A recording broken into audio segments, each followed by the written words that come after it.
Istan इस्लामी मुल्क के इजलास के ऊपर जिसने पूरी दुनिया की नजरें थी और ये एक्सपेक्ट किया जा रहा था कि अब पता नहीं इसराइल के खिलाफ को नेटो बनने जा रहा है मुसलमान मुल्कों का।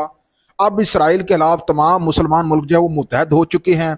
इसने खसूसी तौर पे अरब ममालिक को जो कि नींद में सोए हुए थे, अब शायद वो नींद से उठ चुके हैं। तो इसराइल ने अमेरिका के एक करीबी साथी कतर को भी नहीं छोड़ा।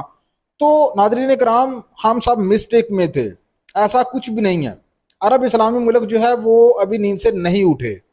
जब तक ग्रेटर इसराइल के ऊपर बाकायदा अमल नहीं होता ये लोग नींद से नहीं उठेंगे। ये तो आपको मैंने बता दिया कि ये इस इजलास का एलामिया मजम्मत से बढ़कर कुछ नहीं।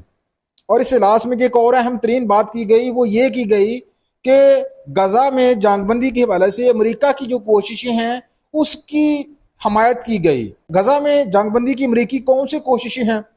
गजा को तबाह कर रहा है इसराइल। और जब आप तमाम सत्तावन इस्लामी मालिक दोहा में बैठे हुए थे, सेम टाइम अमेरिका के सेक्रेटरी हार्जा जो है मार्को रोबियो, वो यरूशलेम बैठे हुए थे, इसराइल के पास बैठे हुए थे, इसराइल को कह रहे थे कि हम तुम्हारे साथ हैं, तुमने घबराना नहीं है।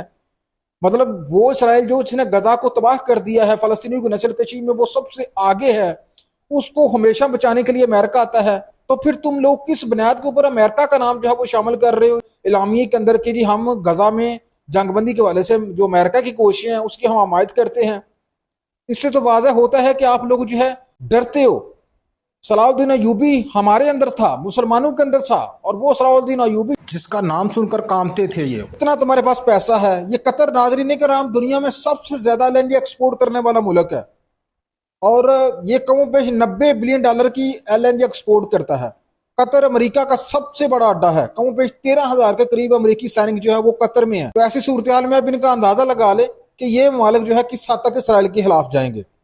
और ये भी आप देखें मुनाफत की इंतहा कि जब तक फलस्तीन के ऊपर वो हमले कर रही सब खामोश बैठे हुए थे, लेकिन जैसे ही बात आई इनके अपनी अमीर मुल्क की आई तो फिर उन्होंने अरब इस्लामी इजलास बुला लिया। आज तो ये इस्लामी इजलास जो है ये सिर्फ आइकॉनिक था, ये सिर्फ मजम्मत से बढ़कर कुछ नहीं है। जो मैंने आपको पहले शुरू में बताया ये वही कुछ है, बस मजम्मत की गई है और इसराइल को बददुआएं दी गई हैं मिलकर।